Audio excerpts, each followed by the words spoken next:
In just 5 minutes, Donald Trump's team spent $243,000 on steak, wine, and luxury napkins. That same night, 3.1 million American families lost their food benefits. On live national television, Denzel Washington entered the oversight chamber with one document in hand and made the most powerful man in the room flinch. The red tally light on the C-SPAN camera blinked, then burned steady, like a sniper scope locking onto a moment that would echo beyond the walls.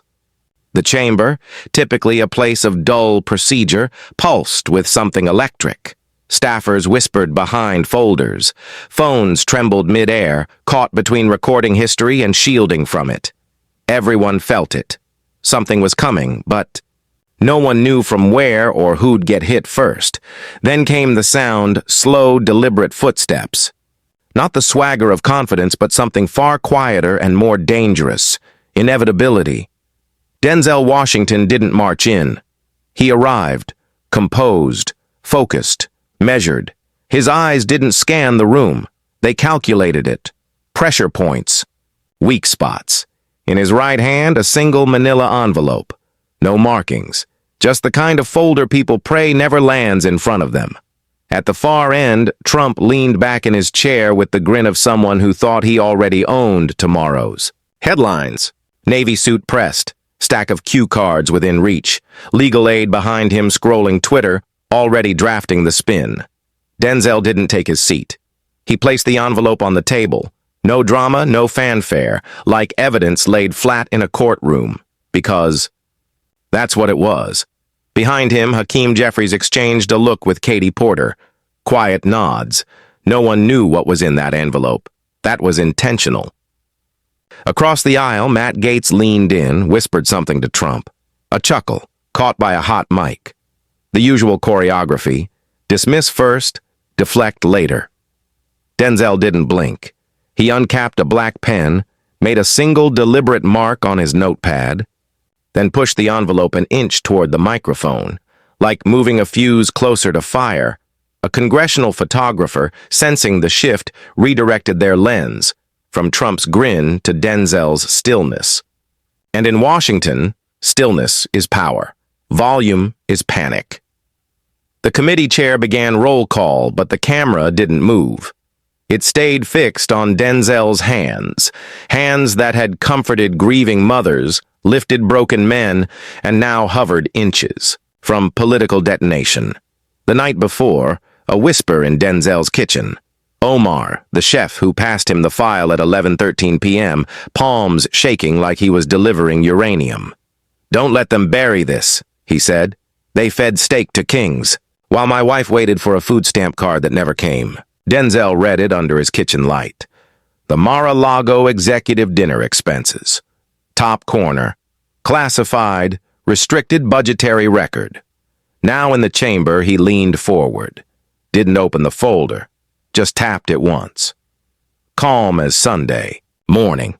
"Mr. Chairman," he said, low and even, "can someone explain why a dinner receipt was marked classified?"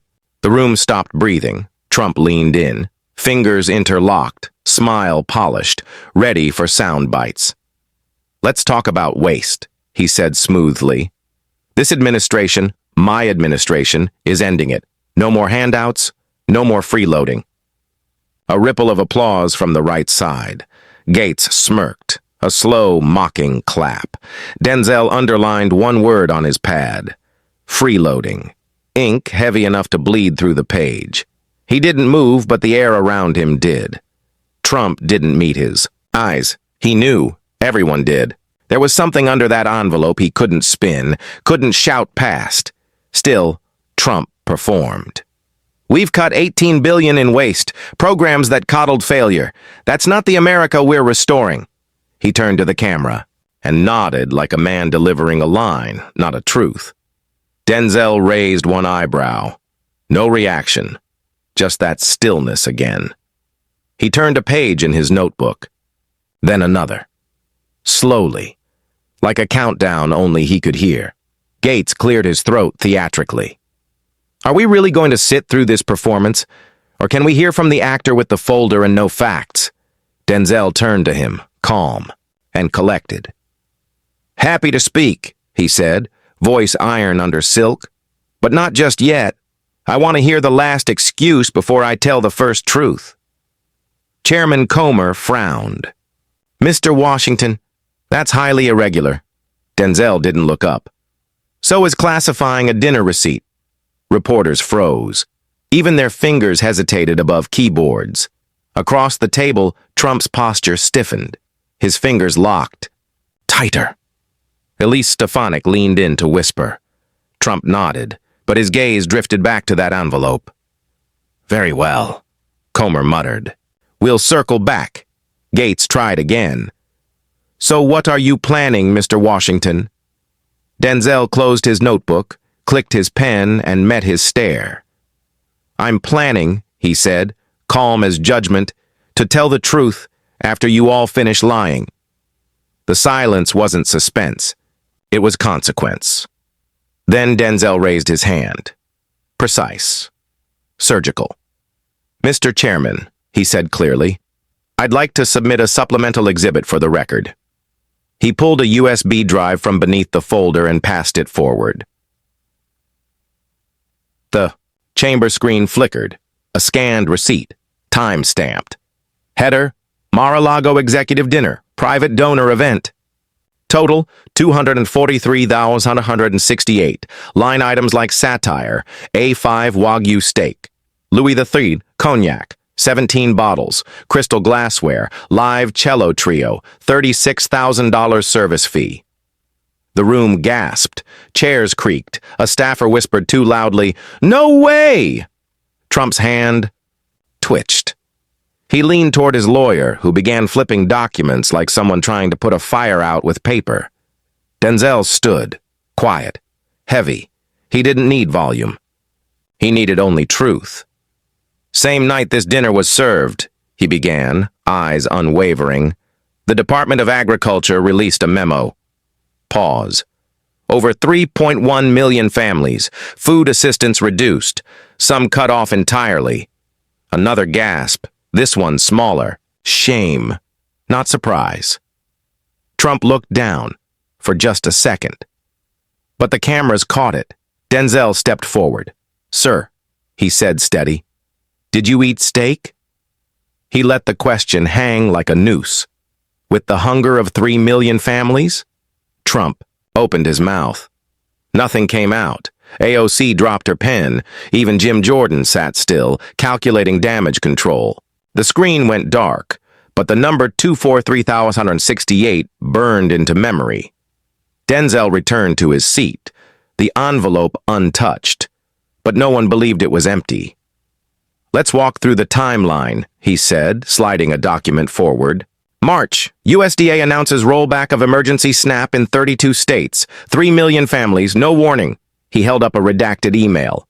March 18th, Mar-a-Lago, private dinner, executive PIC funded, Kobe beef, truffle foam, Liberty oysters. He glanced up. Whatever that means, Trump raised his hand, annoyed. "Coincidence, that's all it is." Denzel pulled another sheet. Heavy. Watermarked.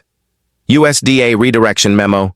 March 16th, 2 days before the dinner. $184.4 million reallocated. Away from food assistance, toward public engagement strategy. He let that phrase sit. That's how Kobe beef becomes more important than children's cereal. A moderate Republican flipped through his notes, paused, then looked down. Trump's voice wavered. "You're trying to turn a dinner into a disaster." Denzel didn't flinch. "No, sir. They didn't starve because of your steak." He leaned forward. "They starved because your administration chose that steak over them." No applause. No noise. Just the weight of the truth hanging thick in the air. Then from beneath the envelope, Denzel pulled a small black remote. One click. A paused video appeared. A man in a chef's coat. Omar Ruiz, former executive chef, Mar-a-Lago. Trump snapped to attention. His lawyer whispered rapidly. The video began. "I worked at Mar-a-Lago 4 years, Omar said. I oversaw that dinner. March 18th, 17 courses, 43 pounds of meat thrown away that night. He swallowed. We weren't allowed to take any, not even the staff. Grainy kitchen footage, food scraped into bins, full trays rolled back to coolers. Omar continued. A donor, sipping a $2,400 wine, said, "You know what the problem with this country is? Freeloaders. They should go hungry and learn." He paused. My wife was home feeding our daughter cereal on WIC until it got cut. Trump slammed the table. He was fired. Denzel didn't move. No misconduct. He was fired after asking about the excess food budget. The video resumed. Omar again. I watched men eat 10 steaks and throw half away, while the government slashed school lunches, and they still call us freeloaders. The screen froze. On Omar's face, even Trump's allies crossed their arms. Unsure now, Denzel let the silence bloom. Then, soft but steady. Tell me, Mr. President, he said, is this how you define America? Trump didn't answer, but the country already had. Trump's finger tapped the table. His eyes flicked toward the press bench. Not a smirk, not a quip, just a man who once fed kings now swallowing injustice like a grim final course. Omar's face still filled the screens as Denzel's voice dropped low. I have something else to submit. 6 words. Even seasoned lawmakers leaned forward. He slid a new document across the table. At the top, in bold red letters, Confidential Internal Strategic Briefing. The title looked like satire. Elite Dinner Doctrine. Wealth over optics. It hit the chamber like a blow in a quiet chapel. Trump shifted. His lawyer leaned forward, taut. This is fake, Trump spat. We've never seen that. It's a hoax. Denzel didn't flinch. He looked straight at the cameras. 2 weeks ago, he said calmly, I got a call, 2:13 a.m., from a Hill staffer, trembling, whispering like someone stood outside her door. She said the memo was handed out at a private GOP strategy dinner. She refused to email it. She printed one copy, folded it, slid it under my door. Later, he recalled the hotel hallway. The document cut the silence. Do not publicly sympathize with cuts. Emphasize economic correction. Frame poverty as poor decision-making. Redirect to border security. Prioritize optics. Satisfy donors. Back in the chamber, laughter died. Trump tried to break in. His voice cracked. This could have been anyone's. Denzel finally looked at him. But it didn't come from anywhere random. Your aisle, your dinner, your donors, your silence. Click, the screen changed. Highlighted in yellow, eliminate food panic narratives by reinforcing individual accountability. Message hunger as personal failure, not systemic. The room froze. Congresswoman Keene stared at her shoes. Elise Stefanik tapped her pen in jittery bursts. No one defended it. No one moved to expunge it. Denzel leaned in, calm, surgical. Mr. Trump, he said softly, I don't know what you eat for optics, but do you know what the poor eat? He held up an image, a child's school lunch. Tray, 3 carrot sticks, 1 scoop of beans, a dry slice of white bread, no butter. Caption, post-cut meal plan, Alabama District. Trump said nothing. Because this wasn't about steak anymore, this was policy served in linen and crystal while truth rotted below. And the lie had grown too big to swallow. Above, fluorescent lights buzzed, but the chamber held its breath. No one knew what Denzel would produce next. After receipts, videos, memes, there was more still to come. His practiced calm didn't mask what had changed. Steel counters, trays of uneaten filet, tossed food, Omar's voice recounting it all, the donor sipping $1,400 wine, calling people freeloaders, while his wife fed their child cereal on WIC until benefits were cut. Omar was fired days after asking where the food budget went. He watched 10 steaks wasted while school lunches vanished. They still called us freeloaders, and none could deny it. Trump tapped again, small flickers of uncertainty. Omar's face remained haunting energy when Denzel spoke 6 words. "I have something else to submit." Another document slid forward. Same memo restated. Trump scoffed. "Hoax," Denzel echoed, "but the memo came from your side, your dinner, your donors, and your silence." Click. The screen glowed again. Chart: poverty breakdown by race, nearly 1 in 4 black children in poverty, 1 in 5 Latino families. Consequence, not coincidence. Policies written by those calling the poor freeloaders over champagne. He pointed to the screen. What happens when you call yourself the victim and pretend your dinner was attacked while a child goes hungry? No one spoke. The weight was too heavy. Then, invoice slide, 320 cloth napkins, hand-stitched with presidential seal, each used, laundered, discarded. Nearby, almost nothing, Medicaid cuts. He asked, "A steakhouse gets silk napkins. Why should a nursing home get less?" An older woman from Alabama rose. "We ran out of adult diapers. We made do with towels. Some leaked. We cleaned it ourselves." The silence afterward wasn't respectful. It was broken. Trump snapped. "Blame the states?" Denzel replied. "No, the cut came from federal funds, from your budget, while your guests dabbed steak sauce with $12 napkins." He stepped to the screen. "We're congratulating clean napkins while elderly Americans sit in soiled linens and silently beg for help." Click. Voice clip. "Let food stamp moms figure it out. If they can afford nails and Netflix, they can afford dinner." Gasps. A reporter's pen dropped. A congressman mouthed, "Oh my God." Trump looked away, jaw tight, silent. Denzel looked to Melania seated behind, the only one not laughing, arms crossed, expression closed. No performance. Noticed. Their eyes met, nodded. He returned to the mic.